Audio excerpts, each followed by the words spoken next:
yang lebih afdal, kurban kambing 1 ekor 1 orang atau sapi 1 ekor 7 orang?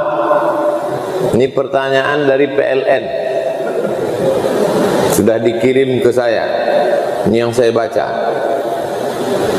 Mana yang lebih afdal? Jawabannya, mana yang lebih banyak dagingnya itu lebih afdal. Jadi kalau kambing sama sapi mana lebih afdal? Kalau kambingnya 1 ekor 200 kilo lebih afdal daripada sapi yang kurus macam anak sapi. Kalau sapinya sapi limosin 1 ton, itu lebih afdal daripada kambing kacang, kambing kampung, kambing kurus. Jadi mana yang lebih banyak dagingnya itu lebih afdal. Itu makanya berkurban kambing jantan dengan sapi jantan lebih afdal daripada kambing betina dan sapi betina. Setelah diteliti, pertama kalau sapi betina yang dipotong itu terputus nanti keturunannya, karena sapi jantan itu tak perlu banyak-banyak, itu makanya perlu dipotong. Sapi betina dibiarkan banyak biar supaya berkembang biak. Ini hukum boleh berkurban sapi betina, boleh. Karena ada di beberapa masjid tak mau motong sapi betina, akhirnya harga sapi jantan melambung tinggi. Padahal masalah afdal tak afdal, mana yang paling enak dagingnya, itulah yang afdal.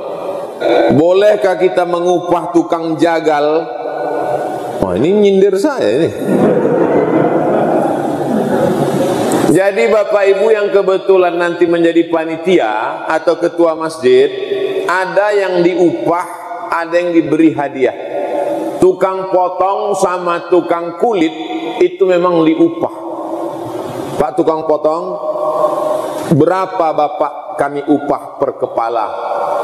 Kata dia, tak usah lah, tak usah. Itu kalau kata dia tak usah, pisaunya begini, itu basa-basi. Tak usah lah Pak, kata dia, tak usah lah.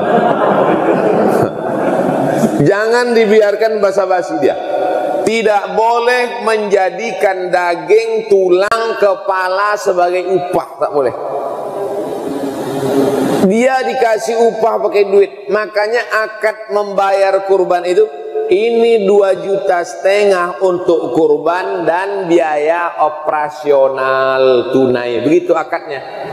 Karena biaya operasional di situ sapinya dibawa dari Sumatera Barat, kan nginap dulu 2 malam baru dipotong.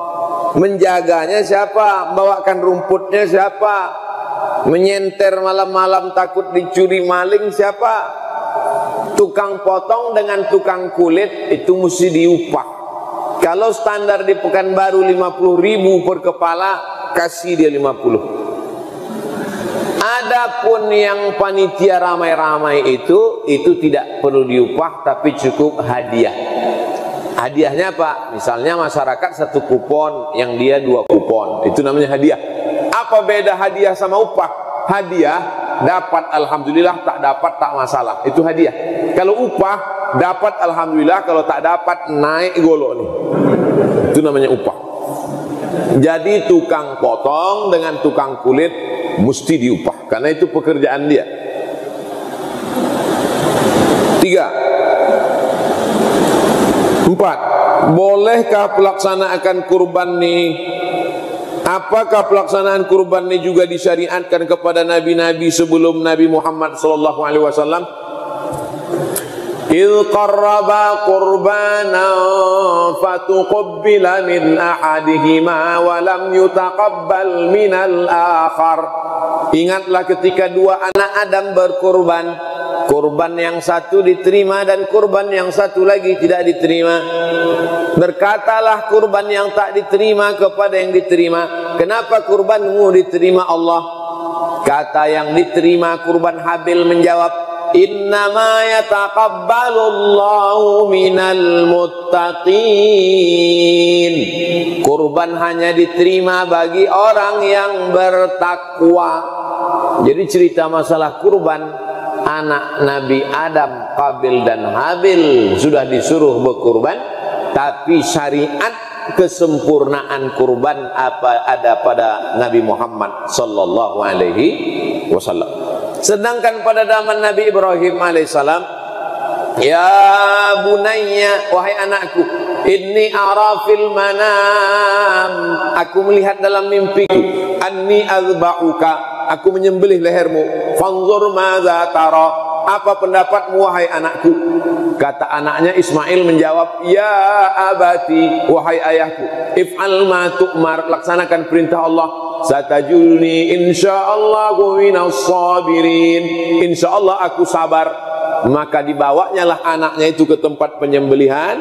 Tempat penyembelihan itu sekarang diberi tugu warna putih, tiang pakai kubah kecil, di bawah istana di atas bukit, di samping melontar jumroh Aqobah. Tengok ke atas, nampak. Mudah-mudahan nanti berangkat umroh bisa melihat itu. Amin. Ketika mau disembelih anak, fafadainahu bidzib'in 'azim, kami tebus anaknya itu dengan sembelihan seekor kambing domba yang besar. Allah tidak minta anak kita, Allah tak minta anak kesayangan kita seperti diminta Allah kepada Ibrahim, tapi yang diminta Allah hanya kambing kita. Jadi kalau ada orang bertanya, kenapa bukan anak kita Pak Ustaz? Kambing aja payah keluar, apalagi anak kau.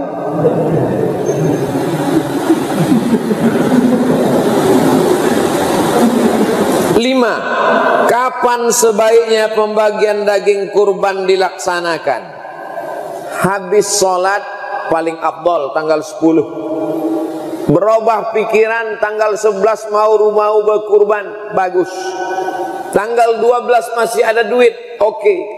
Tanggal 13 4 hari sampai 14 terakhir menjelang azan maghrib, habis asar sebelum tenggelam matahari. Begitu azan maghrib tanggal 13 sore, Allahu Akbar, Allahu Akbar, datanglah seorang bapak, ini 2,5 juta, kau makanlah duit kau tuh, tak ada gunanya lagi.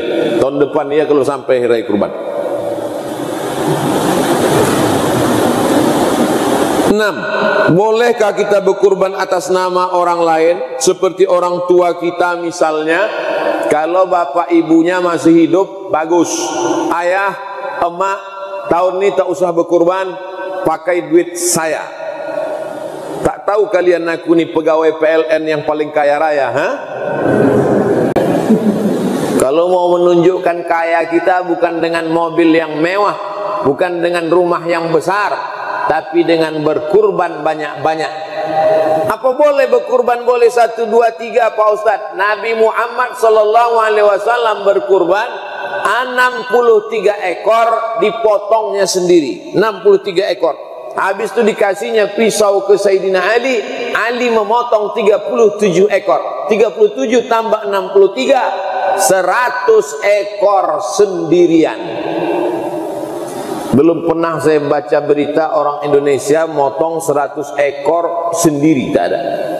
Jadi kalau mau kaya, bercita-citalah berkurban 100 ekor onta sendirian.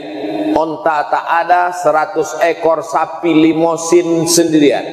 Tak juga bisa 100 ekor kambing sendirian. Habis, tak ada kurban pakai burung puyuh, tak ada.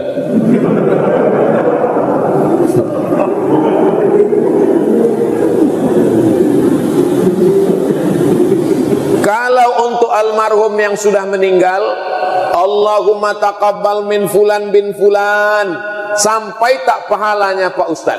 2 dalilnya. Pertama, Nabi menyembelih kambing, Allahumma taqabbal min ummati Muhammad, terimalah kurban ini untuk umat Muhammad. Padahal waktu itu umat Muhammad sudah banyak yang meninggal dunia, karena berkurban dilaksanakan di Madinah, sedangkan sebelum itu sudah banyak yang meninggal di Makkah. Itu menunjukkan kurban sampai pada umat Muhammad SAW. Kambing yang kedua, Allahumma taqabbal min ali Muhammad, terima untuk keluarga Muhammad. Padahal kambing itu disembelih di Madinah, sebelum itu sudah meninggal keluarga Nabi Muhammad SAW, Khadijah di Makkah. Itu menunjukkan sampai untuk yang meninggal dunia. Sudah kusampaikan dalilnya.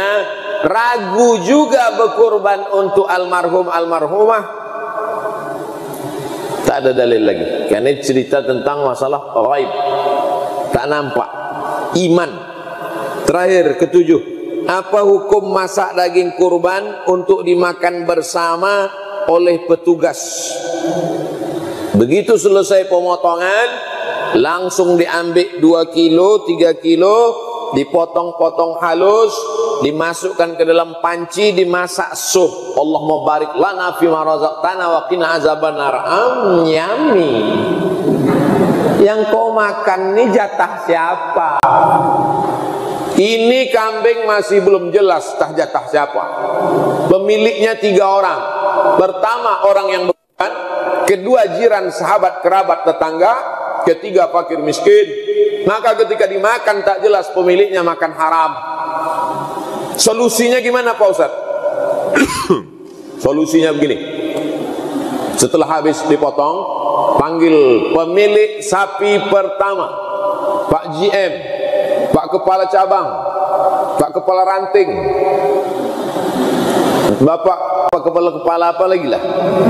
Sampai 7 orang kumpul semua. Pak, ini kan jatah Bapak ada 1/3 di sini kan. Kami ambil jatah Bapak nih 5 kilo untuk kami makan pagi ini ya. Kami kalau cuma makan lontong lemas kami Pak, tak bisa kami motong-motong nih. Kata Bapak yang 7 itu ambillah. Yang 6 baik ambillah. Yang 7 ini ada 1. Enggak kata. Angkatlah golok tuh. Sini Pak. Sini.